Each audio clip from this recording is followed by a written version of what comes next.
what we implement is the feature when you upload the document and the guide will be created automatically. Let me show you how it works.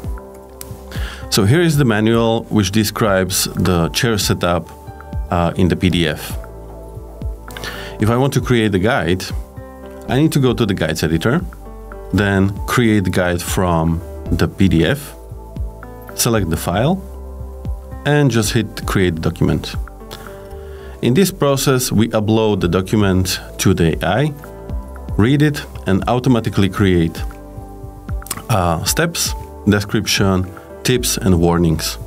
So you speed up the whole process. For sure, you need to take a look on it if everything fits fine, if everything is described correctly, but you have the first draft which you can use for creating of the guide itself.